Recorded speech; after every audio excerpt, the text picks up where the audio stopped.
Well, folks, it's hard to believe that Lady and the Tramp from Walt Disney Productions turned 70 years old as of June 22nd, 2025. Lady and the Tramp was released on June 22nd, 1955. And as my grandpappy Old Reliable used to say, I don't recollect if I've ever mentioned Old Reliable before. Anyway, welcome back to On The Brink.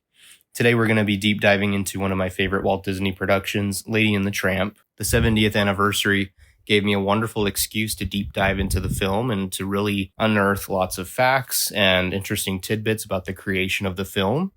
And as you know, here at On The Brink, I love to do that, especially for Disney productions. So let's dive into some facts, some background, and talk about the cast and some of the deleted scenes, etc., and some of the lasting legacy of this wonderful film by Walt Disney. Lady and the Tramp had its world premiere on June 16th, 1955 in Chicago, but the wide release in the US was, of course, June 22nd. At a running time of 76 minutes, it was released in Technicolor and CinemaScope where possible. There were actually a lot of movie theaters that weren't able to show the film in CinemaScope due to its technological breakthroughs and unprecedented nature.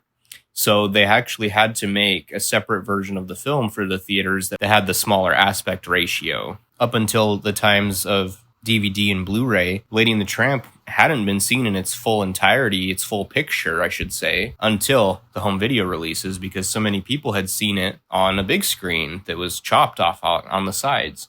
So there's whole sections of the movie where characters are missing. I remember one scene in particular at the beginning when Lady's first talking to Jacques and Trusty. Jacques is completely cut off in one scene. There's just a lot of interesting examples of that and how we missed a lot of the wonderful background art. So it's truly neat that in our modern day we get to see the full thing. I've always looked at Lady and the Tramp as a very beautiful film and a simple film, but a triumph in animation. The backgrounds are absolutely incredible, as well as the character animation. Some of the directing animators on this film were Milt Kahl, Frank Thomas, Ollie Johnston, John Lounsbury, Wooly Reitherman, Eric Larson, Hal King, and Les Clark. Majority of those guys are from the legendary Nine Old Men group.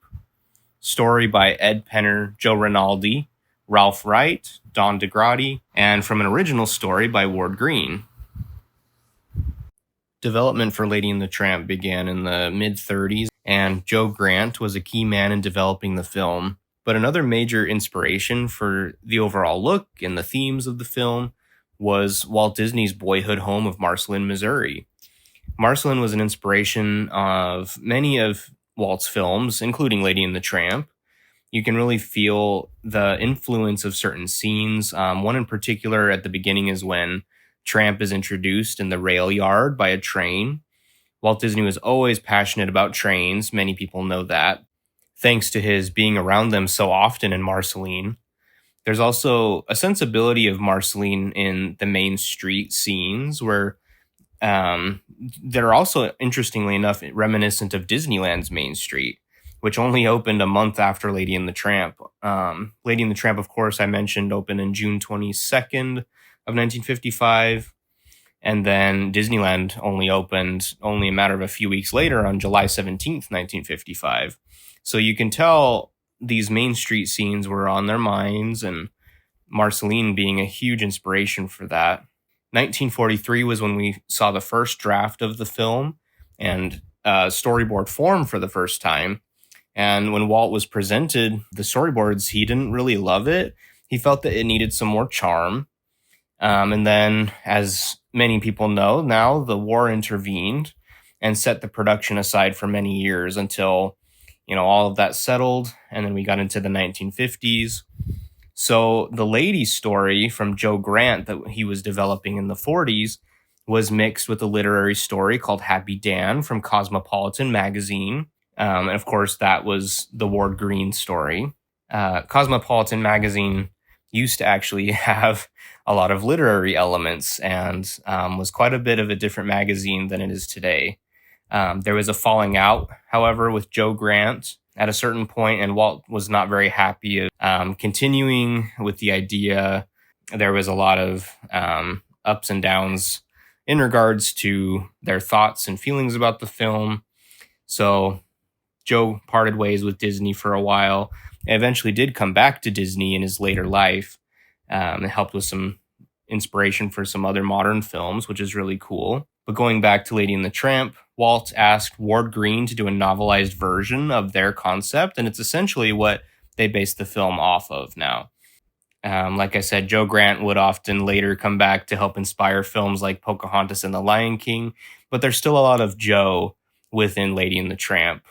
I believe full credit wasn't really given to Joe for the longest time, if I remember correctly. It was only later in life that it was sort of dug out of him that, yeah, he was in fact the one that really began the development of the style and the story. So that's really neat that we were able to really see some involvement of Joe back into Disney in the modern day. And I think that they really gained a lot from him coming back. The film starts off in a beautiful Christmas setting, as we dive into the Darlings' home and see them celebrating their Christmas with some gifts. Mr. and Mrs. Fred were the original names of the human owners instead of Jim, Dear, and Darling. And they also had a dog named Major, but a lot of that was reworked and changed. There are many iconic scenes in the film, and of course, one of them being the spaghetti eating scene. But another one is the opening here where they receive Lady in the hat box. And it's a interesting story that comes from a real life scenario from Walt Disney and Lily Disney. Walt bought a Chow dog for Lily for Christmas one year and put it in a hat box, very similar to the way Lady is presented to Darling in the beginning of the film. And it's funny because Walt's wife, Lily, wasn't very happy because she thought it was a hat and she likes to pick out her own hats. So she was surprised to learn that it wasn't a hat, it was a dog in the box, and she loved that dog. Even though Lily herself wasn't a very big dog lover, she ended up loving that Chow. And I can kind of relate to that. I don't really love dogs, but the magic of Disney films is that they make everything so charming. And I mean, Lady and the Tramp, 101 Dalmatians, lots of other dog films that the Disney studio made. It's a very romanticized version of life in many ways. So, I love the dogs and the animals in these films. But like Lily Disney, I'm not the biggest dog lover. However, I'm, learning to tolerate them. We do own one in my house. And in the Disney's case, later in life, they did get another dog. And it was a poodle named Lady because they got it around the time of the production of the film. So that's a really neat tidbit. I've had the date of 1936 in my notes as the time that Joe Grant began developing Lady and the Tramp, which still might be true. However, in the book Two Guys Named Joe by John Canemaker, it reports that 1939 is the year that it began to originate because it was soon after the birth of Grant's daughter Carol. It says that he sketched the baby with the family's Springer Spaniel, Lady Nell II. And then it says he soon built a cartoon world around Lady, including a Highland Terrier neighbor and a haughty aunt with 2 Siamese cats. On a visit to the Grant home, Disney, always searching for story material, noticed the Lady drawings and said, "Joe, why don't you make a storyboard of that?" said Walt Disney. And then, as duty would have it, Joe Grant, Jack Miller, and Mary Blair drew and painted possible business for Lady's adventures, according to the book. And then it says that scripts were written from July through December 1939, and then in 1940 and 41, before the war intervened. This book also states that Lady's drawings appeared in Grant's solo art exhibit at the Chouinard Art Institute from April 19th through May 20th, 1942, and were reviewed by the Los Angeles Times. That review says, "Gayest art show in town just now is by Joe Grant, a Walt Disney animator who gets in the groove and stays there. Grant exemplifies the Disney flair for cartoons that are both funny and beautiful. Dogs of all sorts, bachelor girls, babies and flowers flow off his crayon or pen alive and moving, and touched off with just the right accent." And then the book goes on to say this review cites as extra good Grant's illustrations for a story about Nora, a canine nurse who has a towhead baby in charge. I've got a little more background on the Happy Dan Cosmopolitan magazine story also. Its full title is Happy Dan, the Cynical Dog, A Fable for Grown-Ups by Ward Green. The book says, seeing dramatic romantic possibilities in combining Lady's soft personality with a hard-edged male, he bought the story's rights. In August, outside, writers discussed Lady with Grant and Disney, now to include a new dog named, at one time or another, Homer, Rags, and Bozo, before becoming Tramp. The story was even considered as a featurette, 30 minutes, as opposed to a full-length film, as cited by a memo from June 20th, 1946, from Joe Grant to Walt Disney. And some of the friction that was caused between Grant and Disney was that Walt suddenly decided that the picture they should make should come from a book. So therefore, he went and got Ward Green to develop that into a book that they then made into the film. And Joe Grant is known to have said that it drove him and Dick Humer crazy. The idea in Disney's mind gave it authenticity. The book that Ward Green developed was titled Lady and the Tramp, The Story of Two Dogs, with a foreword by Walt Disney, with story and illustrations by Joe Rinaldi that had been storyboards for the film in progress. Grant also received no screen credit for the film for his essential contributions. I gather from things that Walt Disney has said and from the way he approached making this film that he was truly trying to find a modern tale to tell as opposed to a classic fairy tale. And from Walt's own words, he said, "We were free to develop the story as we saw fit," which was not the case when you work on a classic. So if you, close quote, if you take Snow White, for example, a modern fairy tale classic for him, Cinderella, etc., Lady and the Tramp is more of a modern story.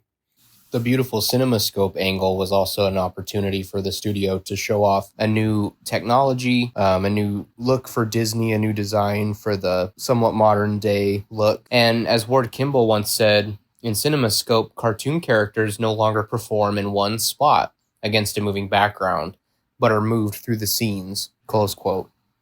So that was an interesting new angle for the animators too, that the scene doesn't really pan around like they used to have it, and the characters kind of walk through a set, through a background. A lot of the way that they frame the scenes also is from a very low point to really show and imply that the film is from a dog's point of view. So pay attention to that. There's lots of wide, long, sloping angles in the background shots, and it's very, very deliberate and well done. Frank Thomas and Ollie Johnston shared that Lady and the Tramp was made of nostalgia, like an old postcard, with bright, sunny colors and soft edges, close quote. I really do think that that's true, and it has that quality, definitely. In the time of 1955, Walt Disney was really looking for ways to push his television show that was being developed and shown across ABC. And Lady and the Tramp was a perfect vehicle for Walt Disney to show off new characters via episodes of the Disneyland television show. According to Jim Fanning's entry about Lady and the Tramp in his book, The Disney Sing-Along Songbook, it says, "The strategy paid off. Lady and the Tramp became one of the studio's most popular features during its initial release and remains a favorite to this day. And that's due in part, thankfully, to the Disneyland TV show introductions." Among the key animators and art designers on the film for the backgrounds were Claude Coates, Ivan Earle, and Mary Blair. You can really see all of their styles represented in various places of the film. Frank Thomas and Milt Kahl worked together on Lady and the Tramp.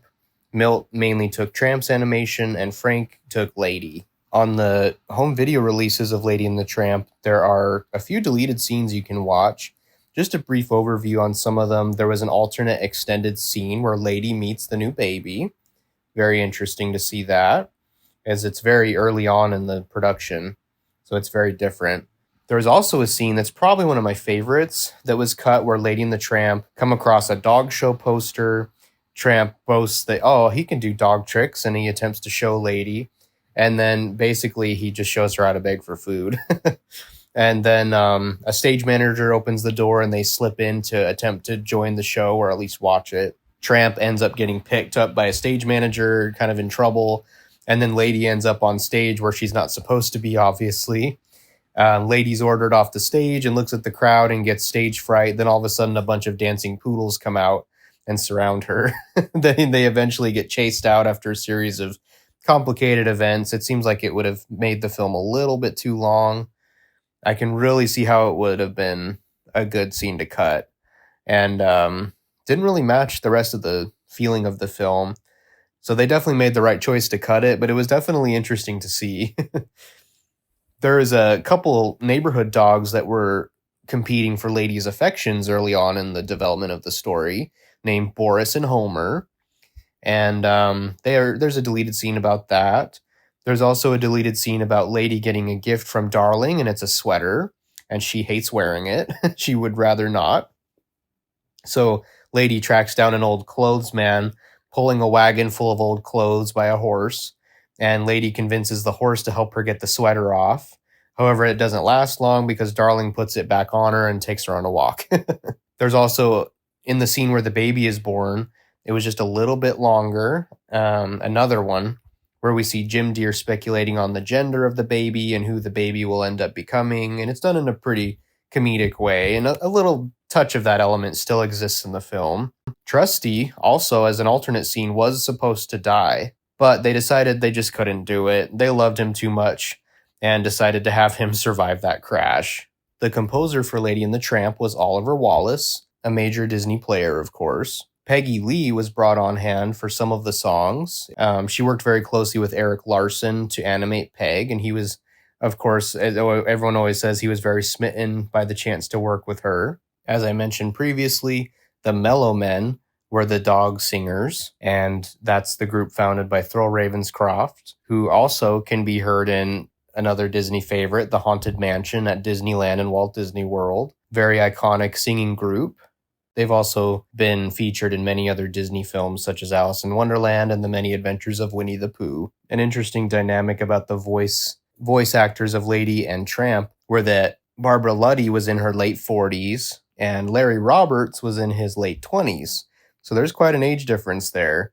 I find it interesting, though, because Barbara Luddy, to me, is probably mostly iconic in my head for playing Merryweather in Sleeping Beauty, but then when she plays Lady, I see her as more youthful. Her voice sounds more youthful, I should say. So I don't really feel like there's much to detect when you're watching Lady and the Tramp as far as the age difference. Verna Felton as the voice of Aunt Sarah, of course, is a Disney player that also voiced one of the elephants in Dumbo and was the Queen of Hearts in Alice in Wonderland. Bill Thompson, who does a number of voices in this film, like I mentioned previously, also is a major Disney player, performing in Alice in Wonderland, Sleeping Beauty, Peter Pan, The Aristocats, several Mickey shorts, several Donald shorts, Ben and Me, also was MGM's Droopy Dog, has a wide range of Disney experience and film experience in general, and I love his voice, it's so funny. Stan Freberg as the Beaver was a well-known American voice actor, performing in a lot of Looney Tunes cartoons and various Disney shorts as well. I also got him confused a lot with Howard Morris, who plays Gopher in Winnie the Pooh. However, they are definitely not the same person. Dal McKennon also lent his voice to a number of features and shorts throughout the years, such as The Birds, How the Grinch Stole Christmas, Bedknobs and Broomsticks, and even Disney's The Cat from Outer Space.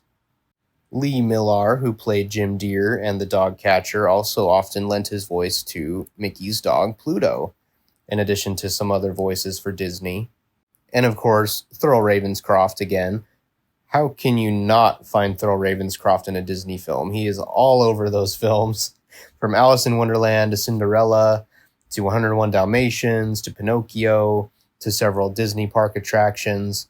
He is literally an iconic Disney voice, if not the most iconic. Walt Disney's longtime friend Ub Iwerks was credited for visual effects and special processes, which was typical for his work for Disney, but he did provide that here for Lady and the Tramp. One of my favorite characters out of the whole film is right at the end when Lady and the Tramp reveal that they've had some puppies, and they reveal Scamp, the boy dog, as well as Annette, Colette, and Danielle, the triplet girls. As you can guess, my favorite is Scamp, and Scamp has gone on to have quite a legacy of his own, starring as the character of several Golden books and short stories, and as well as gaining his own direct-to-video sequel in the early 2000s. Jim Fanning provides a lot more background as to why Peggy Lee was chosen to be such a vocal character in this film. For the Walt Disney Legacy release of Lady and the Tramp on CD, Jim wrote some liner notes and explains, quote, that Walt had previously showcased popular singers from Dinah Shore and the Andrews Sisters to Nelson Eddy and Bing Crosby in his package films. Features made up of several animated segments, of course, from the 1940s. But The Great Showman wasn't primarily interested in marquee value aside from top talent. He first and foremost craved a strong vocal persona with accomplished acting skills to enhance his animated productions. A prime example is Dennis Day, an audience favorite from his singing in comedy on Jack Benny's radio program. Dennis not only brought name recognition and singing skill to the Johnny Appleseed sequence of Melody Time from 1948, he also performed all the voices. When Walt sought out Peggy Lee, he found even more of a musical goldmine in the sultry songstress. A skilled thespian, she was nominated for a Best Actress in a Supporting Role Academy Award for her performance in the dramatic film Pete Kelly's Blues, released the same year as Lady and the Tramp. Peggy even approached her vocalizations as an actress, performing in character as she interpreted any song she chose to sing. Close quote. Jim, in his introduction, goes on to explain that Peggy Lee was brought on mainly as a songwriter at first, and then ultimately was just chosen to perform. Additionally, musician Sonny Burke was currently working at the time on Toot, Whistle, Plunk, and Boom, the Oscar-winning Disney short, and reached out to Peggy to have a meeting with he and Walt Disney about coming on to the project for Lady and the Tramp. She loved the idea and even was quoted as saying, "The idea of looking at the world through the eyes of pets has always been a source of fascination for me." Close quote. A very romantic song, Bella Notte, was developed for the spaghetti eating sequence, which of course has gone on to be one of the most iconic Disney scenes of all time. Next, a natural lullaby song, La La Lu, was developed for the scene where Darling and Jim Deere have their baby, and Lady listens in on Darling singing her to sleep. While in the dog pound, Lady realizes that her boyfriend has had quite a romantic past, so the song He's a Tramp was developed for Peggy Lee to sing, and of course, the role of Peg, the dog, was given to Peggy to sing and act, and the character Peg was actually originally named Mame, in honor of then First Lady Mamie Eisenhower, whose iconic bangs inspired the faded show dog's hairdo, according to Jim's notes. Peggy Lee also recalls that Disney was such a thoughtful man, he didn't want in any way to offend the First Lady, close quote. So they decided to rename the character, and they gave her the name Peg after Peggy. Peggy explains, "He asked me if I would like to have the dog named after me and said I would love it." And although Peg was definitely developed after Peggy Lee and inspired by her, there was some development taken inspiration from Mae West. However, Peggy Lee is definitely the personality and main inspiration for Peg. Donald Novis is the singing voice at the beginning, singing Peace on Earth during the Christmas scenes. Donald was also the singer that opened Bambi, and also was an original tenor in the legendary Golden Horseshoe Revue stage show at Disneyland. There are some anecdotes and notes from Holly Foster Wells, who is the granddaughter of Peggy Lee, also included in the notes after Jim Fanning's. And she remembers, quote, that Walt allowed my grandmother some influence over one of the storylines in the film, and she was forever grateful to him for that. In the original script, Trusty died after being hit by a cart. This broke my grandmother's heart, and she appealed to Walt to let Trusty live. The accident remained in the story, but Trusty survived. Close quote. One of the popular Disney myths that I do like to stomp out from time to time is that Walt Disney hated the spaghetti eating sequence. Now, there is some truth to this one. However, it was in the development phase when Walt wasn't particularly fond of the whole thing in general, and he actually did want the sequence cut because he thought that it might come off as being silly. However, it was just the way that it was presented. Frank Thomas really had faith in that scene, and so he went on to animate the entire scene himself and did it in a way that it was presented that Walt really liked it. Walt changed his mind, and the sequence really struck out to him as important to stay, so it stayed in the film. It's important to realize that Walt Disney had a lot of influence over his studio, and if something really were out of favor with him, it would not have appeared in the film. So simply they reworked this scene, and today it stands as one of the most iconic scenes in Disney animation. A point I do like to make about Disney films when I'm speaking to people about it, when I'm speaking to people about the subject, is that Disney often has this preconceived notion or reputation that it's all just for children, it's all fluff, it's all silly, it's all stupid. But the films really do have incredible elements of story that don't shy away from darkness. They don't shy away from realities of life. There are romanticized visions of things and romanticized stylizations, but there are some truly dark elements in Disney films. And in Lady and the Tramp in particular, there is a lot of undertones, there's a lot of implications of romantic themes and some really dark elements of death from time to time that get touched on, such as, for example, there's the dog pound scene where they see a dog getting drug off to the back room to be put down, and then the threat of that possibly happening to the rest of them, etc. That's pretty dang grim.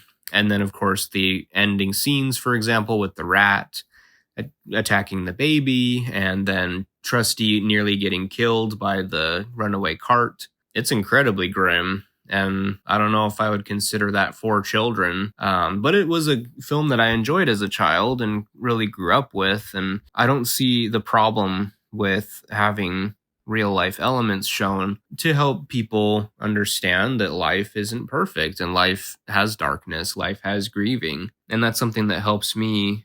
Seeing something like that in a film, and helped me growing up, I should say. It really shows that as you grow, if you've watched Disney as a kid, you can still appreciate it as an adult, because these films are not for children. These films are not Playhouse Disney. They are true masterpieces of storytelling. And so, sure, you can not like Disney films. That's your opinion if not, but I truly love them for the beauty and the contrast and light and dark elements. The other thing about classic Disney that I adore is just how family friendly they are. They're entertaining, but they're not so light and fluffy that you can't enjoy it. Switching gears a bit, I love looking at original releases for films. And stuff that a lot of people don't always talk about is how things are packaged together, such as in modern day, Pixar Animation Studios typically has a short film attached to their films.